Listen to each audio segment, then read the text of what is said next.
Hey guys, it is NCS Fan 001 here, welcoming you to another one of those weekly trophy list update videos. Today's date is Monday, August 17th, 2020, so this will have covered the week of the 10th through the 16th. So this wasn't the most productive week in the world in the history of trophy hunting, but I did make a bit of progress, mostly on two specific games. But first off, I will point out that with Destiny 2, I am currently 9 items away from finishing the last two destinations badges, and therefore my Triumph Seal. One of them is the Ikelos shotgun, which apparently, according to some of the forums, is absurdly good and everyone likes it. I tried a few escalation protocols this week. I wasn't too serious about it though, because this week and next week, or I mean this past week and this coming week, are both all weapons weeks. And then the week after that is a shotgun-specific week. So that's going to be the week that I actually do try to focus on this a bit more, because it's the best chance I'm going to have of getting the weapon. I've got plenty of time until the planet goes away in November, so it's not that big a deal. Otherwise, I'm missing one item from the Tangled Shore, or the Forbidden Shore, whatever the heck it's called. I still can't even seem to remember the name because that's how little I care. But I'm still missing one from there. It's like Wrong Side of Right or something, which apparently I can only get by doing spider bounties, so whatever. I'll just farm that. It's not a big deal. I mean, take a little bit of time, but whatever. It's not really difficult. And then I'm missing 7 things from the Dreaming City, including the Secret Victories emblem, but thankfully you can get the Secret Victories emblem by completing the Ascendant Challenge each week. So there's 6 of them total, so it's going to take a minimum of 5 more weeks to finish that. But I can at least get that out of the way, and along the way I can just grind for the other weapons in that DLC, so it's nothing much to worry about. It's going to take some time, but, you know, it's not really that big a deal. You know, I'll get there eventually, and I'm not really worried about the Dreaming City stuff, because as far as I know, that's not changing really too much when the other planets go away in November. Also, I logged into GTA 5 this week, and I actually did get my $1 million. It almost seems like I got it a second time, because I could have sworn it popped up on like the first day of August or something. So I don't know, but I'm certainly not going to complain because it's extra money. So, anyway, as for the actual trophy progress this week, I got through 2 different games, and I don't know why I was scrolling down there. The first one, Overcooked. Yeah, I actually did the 100% in Overcooked. This is probably not something a lot of people were expecting me to do, because this is not a very easy 100% to do solo, but I actually had someone here to do it with me. I introduced my girlfriend on a stream on Wednesday, and we actually played through like 90% of the game just in that night to 3 stars. But the 100%, it's really not as hard as people say it is. Like, I didn't think it was really that hard compared to what some people say. So, as for the 100%, you're going to get this trophy in the tutorial level. You'll get this for completing the game. There are a total of 30 levels you have to complete. This one, this one, this one, this one, this one, this one are all going to be unlocked after specific story levels. So you will get them along the way to completing the game. You don't even have to get 3 stars on them for these particular trophies. You'll get them along the way. By the way, this game has pretty solid trophy images, actually. I give them credit for that. They at least put a little bit of effort into them. Then you have 2 miscellaneous trophies in the game. You have to complete a single kitchen in versus mode, which is very easy. Just, you do need 2 controllers for this one, or at least, well, I don't know. Maybe you could do this one 2 people on the same controller, maybe. I'm not sure. I haven't tested it that way. But it's really easy. I mean, just, you know, 2 players go into it, or just 2 controllers, I mean, just go into a versus mode kitchen. You don't even have to win, you just have to finish the match. So, very simple, it takes about 5 minutes, nothing to worry about there. Just load up the very first versus kitchen and you're good to go. You can do that pretty early on. If you don't get this one by the time you complete the game, then I salute you, because that's pretty difficult to do. Nearly everyone's going to have a kitchen catch on fire at some point. But when a kitchen catches on fire, just go ahead and put the fire out. I guess the only way you wouldn't get it is if you immediately quit and restart if a kitchen catches on fire. So I guess maybe that's the only other reason. But anyway, the only actually difficult trophy in the game is this one. Be awarded 3 stars in every kitchen. There are some pretty difficult levels in this game. There are some levels with very, very tight score limits. So this one, it's not easy. It is going to take some effort. It's going to take some practice and some patience. But you can 3-star every level in the game in 5 hours. I mean, that's what I did, and I was doing some of them solo, some of them in co-op. There are a handful of levels that are just a little bit easier solo, purely because of the lower amount of points needed in a solo game. Now, the difference is that with a solo game, you're controlling 2 different characters at once, switching between them with R1, L1, and when you're doing that, you just have to switch between them, but they cut stuff a lot slower for some reason when you're in that mode. So you have to leave one person to cut while the other person does other stuff, and then just sort of trade off as needed. Most of the levels aren't too bad with a bit of practice and patience, but some of the truck levels, the very first ice level, really, like a couple of the levels in World 6, like I think it's 6-3 and 6-4 are both pretty brutal, especially 6-3, that's the one where you're jumping across the river into 2 different sections that's really stupidly difficult. So that one is probably one of the hardest ones, but most of it is really not that bad. I mean, I did it in co-op. You could do it in solo for sure. It would be harder. It would certainly be less fun, but I would recommend doing it with 2 players for nearly everything and 1 or 2 levels that are easier solo. Also, surprisingly, even though this game has 2 DLC packs that add on an additional 14 levels, you don't actually need any, you don't actually need to do any of them. There's no DLC trophies, there's no trophies that require it, which is really surprising. And it's probably a good thing because Festive Seasoning isn't really that hard. In fact, I managed to solo every level in Festive Seasoning within 2 tries. So Festive Seasoning isn't bad, but Lost Morsel is hard. Like, Lost Morsel has, it's only 6 levels, but 2 or 3 of them are, like, brutally difficult with the high score limits versus the amount of time and the layouts of the kitchens and stuff. There's a couple of levels that are absurdly difficult. I 100%ed it on my other account, but I haven't 100%ed it on this account. I think there's 1 or 2 levels left that I didn't finish. But I 100%ed the base game and Festive Seasoning on both my accounts, so I'm pretty proud of that. I mean, doing it on the other account was basically just practice to make sure I would be confident in being able to do it on here. Now, as for Overcooked 2, I don't know yet. I'm actually currently playing through Overcooked 2 on my alternate account, and we're currently through World 6-2 or 6-3, and we've gotten every star through that point.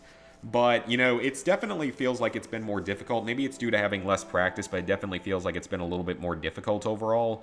Most of the levels were done with 2 players. A couple of them were done with 1 player. And there's still a few levels left to go in the game, so I don't know exactly how tough it's going to end up being. Plus, that game has a ton of DLC that does have trophies. So, we'll see about it. I mean, the DLC is kind of expensive, too. The season pass is like 20 bucks, and the game was already 25, so we'll see. Maybe I'll do it someday, maybe not, but at the very least, I did the first Overcooked. That's a pretty uncommon 100%. I mean, 3.3% on here for the 100%, and I think the 100% on PSN profiles is only like 11%, so more importantly, Destroy All Humans Remake. It finally got here, and I streamed a whole bunch of the game this past week. Now that I find interesting. So 1% of people who bought the game never even started playing it. They loaded the game up but never even invaded Turnip Seed Farm, because you get this trophy like a minute into the game when you first invade Turnip Seed Farm and land there. So that's kind of funny and weird at the same time. And this one would indicate that 10% of players didn't even finish the first mission, because you go to Rockwell at the start of the second mission. So I don't know. I mean, I guess people are weird. But anyway, for the Platinum Trophy, it's not terribly difficult, but it does have a few annoying areas. So you have to invade all 6 locations.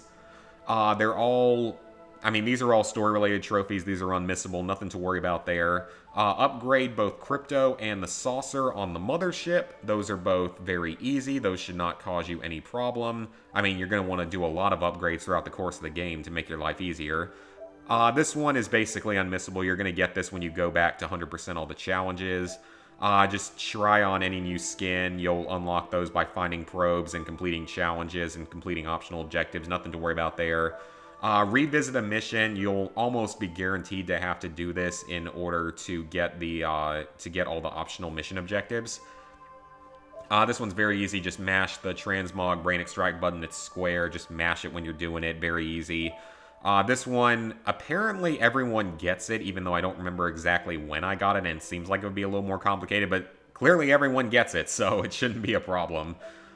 This one is unmissable. You'll do this in the second mission of the game. Recover a single Furon probe. You do not have to find all the collectibles in this game. You only have to find one of them, and there's 184, so they're not hard to find if you follow a guide. Like, you can find all the collectibles in the game in about an hour if you just follow a guide, but this one, it's just funny that you only have to find one, so this one's basically unmissable, and I would recommend finding all of them because you get a lot of DNA for. You get 100 DNA for each probe, so that will help you a little bit.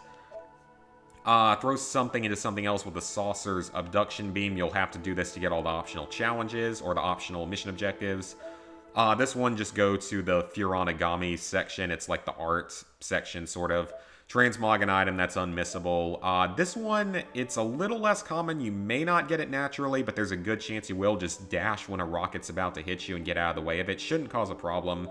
I think this one's unmissable. This one's basically unmissable. I think the Repulsotron might be new. I don't remember it being in the original, but it's circle while you're in the saucer starting around the 7th mission of the game, and use that to deflect a single missile. Shouldn't give you a problem. This one, most people might not focus directly on it because you have to have the vehicle in your abduction beam to be able to get it, so it's a little bit more out there, but it's not really a problem.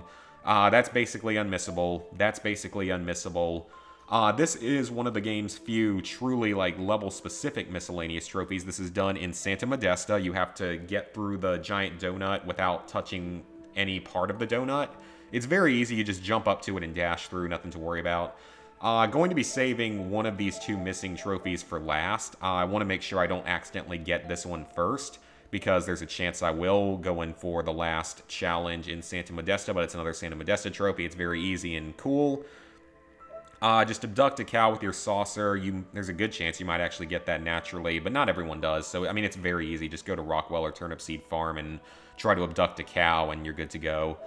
Set something on fire, then use it to destroy a hapless human. This one would be the other one I might do last. This one's best done in Turnipseed Farm by lighting a hay bale on fire and throwing it into a human. Nothing to worry about there. Pick someone up with PK, throw them, and pick them back up again before they land. Nothing to worry about there. These are both story-related trophies during the 18th and 22nd missions, respectively. So those are both boss fights. Those are not the hard boss fights. The final boss is a bit of a different story, but we'll get to that in a minute. You have to ace all of the challenges. Like, you have all of these trophies for doing challenge stuff, but there's an ultimate challenge trophy that I'll get to in a minute. You have to fully upgrade all of the one branch of a weapon or ability. This is very easy. You're going to want to do this for as many weapons and abilities as possible because it'll make some of the challenges and optional objectives easier. The Zap-O-Matic is really good in this game because it's infinite ammo. The Disintegrator Ray is pretty good, and your shields are very helpful. So those are some of the main things you want to focus on. Plus, you'll get 32,000 DNA upon completion of the final mission of the game, which is awesome because that's a lot. So, as for the actually more difficult trophies, really these last three are the most difficult ones in the game. So you have to ace all challenges. This is definitely the hardest. You have to complete all 24 in-game challenges with 3 stars apiece.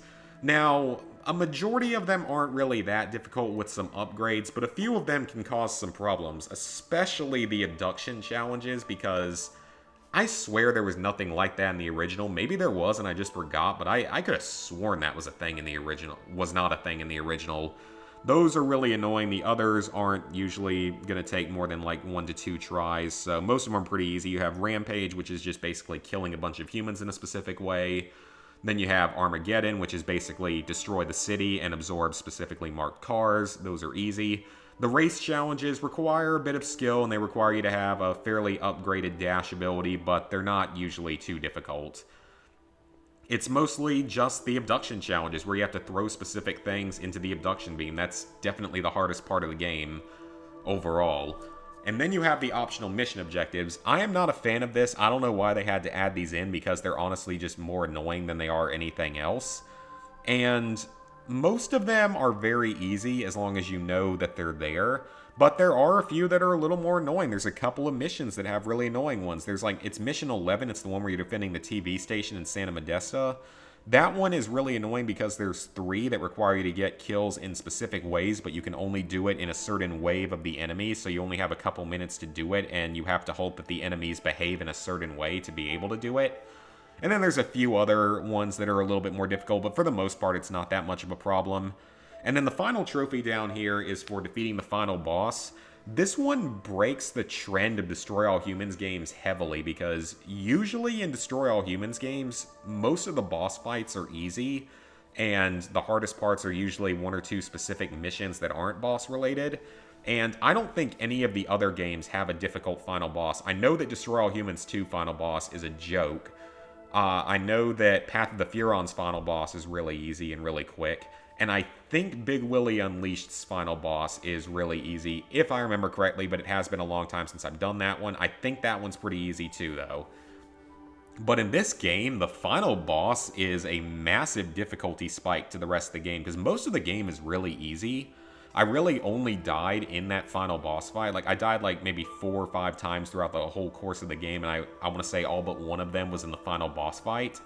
So the final boss is way more difficult than you'd expect, and for it, I would highly recommend, there's going to be this one attack that it shoots these like purple globs at you, but that only attacks you if you're really far away.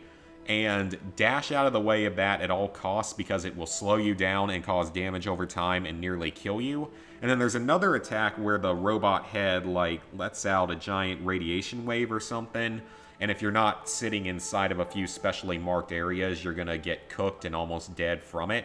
So the boss fight, it's not a well-designed boss fight compared to the rest of the game, and it's definitely a difficulty spike. It took me a while to get through. It took me probably a solid half an hour to get through earlier on Sunday. But ultimately, it's not too terribly difficult. I mean, like I said, it takes some time, takes some practice, takes some work. But overall, I mean, the Platinum, it's probably the hardest game in the Destroy All Humans franchise to get all the trophy achievements in, because Path of the Furon had an achievement list that I 100%ed years ago on 360. It's pretty easy. Like, it's just find the collectibles and, like, basically 100% the game. And it's not, and that game's not really, like, hard to 100% by any means, because I basically did 100% it on YouTube, I believe, a while back, many years ago, so that's not really a problem. Big Willie Unleashed, of course, doesn't have trophy achievements, because it was only ever released on the Wii for some reason. I still don't understand that design choice. And then the ports of Destroy All Humans 1 and 2 that came out in 2016, Destroy All Humans 1 is easy because you can use cheats through the whole thing, and there's also no optional objectives to deal with. And Destroy All Humans 2 was easy for me because I have such an absurd amount of experience with the game. It's going to be a little harder for someone who isn't as experienced, but it's going to be easier than this remake. As for thoughts on the remake as a whole, it's not a bad remake by any means, but it has a few glaring issues. Like I said, the final boss fight is a little too much of a difficulty spike. I don't remember it being anywhere near that difficult in the original version of the game, so that's kind of annoying. Then the challenges, a couple of the challenges, mainly the abduction ones, are really kind of dumb and not really fun to do either. And then the optional objectives, I'm just not a fan of optional objectives in missions, especially when they come up at the end of the mission and you have to get them, or you're going to have to replay the whole 10-15 minute mission. And the game has really, really bad loading screens, by the way. Like, the loading screens take way too long. I also ran into a few bugs and stuff, but nothing like game-breaking at all. Usually just some, like, texture glitches and stuff. And I think, like, almost all of them occurred in Turnip Seed Farm, which you only go to a couple of times for one mission and the miscellaneous stuff. So it's not that big a deal. I really do hope we get more of Destroy All Humans in the future. So, with that, level 76, 51%, 18,918 total trophies, 457 platinums, 2,660 golds, 4,968 silvers, 10,833 bronzes. So, this coming week, I will be finishing off Destroy All Humans. I don't think I'm going to stream any more of it because it's just going to be challenges, which is going to be a lot of loading screens, so it's just not, I don't really think that's going to be that great for video. Other than that, I don't really know what I'm going to play. I'm getting something from Gamefly. I think it's the Planet of the Apes, The Last Frontier North American version, because I did the EU version like a long time ago. It's an extremely easy platinum, but it takes like 12 hours of just hitting one choice or the other and like 1 or 2 QuickTime events. So it's extremely easy, but it's just really, really boring. So, but I don't mind stacking that because it's a pretty uncommon platinum trophy overall, just because it takes some time. And I mean, I got it on Gamefly. I didn't know it would ever be on disc, so I'm happy about that. Otherwise, I don't know what I'm going to play aside from working my way through Destiny 2, continuing to work on it. And Battlefield 3, that's the other thing. Unfortunately, we couldn't work out a boosting session this week, and I'm not sure it's going to work out at all, so I might have to set up a different session, or we might try to get it to work out this coming weekend, but I honestly don't know. I'm being way too lazy on that. It is holding me up way too much on other games that I want to do, like Advanced Warfare and GTA 5 and Destiny 1. So I probably really should try to get started on it because I wanted to have it done by the end of July, and we're already in the middle of August and I haven't even started yet. So as long as I can get it done by the end of the year, by the time the PS5 comes out, I'll be pretty happy with that. It's just, I guess it's kind of wanting to put it off because I know it's not going to be fun. But, you know, whatever. It'll happen eventually. Whatever. So, anyway, thank you guys for tuning into this video. There will be some streams this week. I don't know exactly which games or which days or even, you know, what time of day. We will have to see when it comes to it. And, yeah, I think that's pretty much about it. So, oh yeah, the Call of Duty 3 challenge run. That's been interesting because that feels like the most practical game to do under those conditions, which I find to be hilarious. Which, I mean, it's weird because it's such a forgotten game, but it seems much more doable than others. And that also reminds me that video has its like-dislike bar hidden because there's a certain pathetic human being that got very salty about me not liking the game he has some absurd fetish over, and is now just, like, trying to harass me on that video and commenting on other videos and PSN profiles. It's just a mess. Some people are just out there. Yeah, we'll just say that. But anyway, hope you guys enjoyed the video, and I will see you this week for more.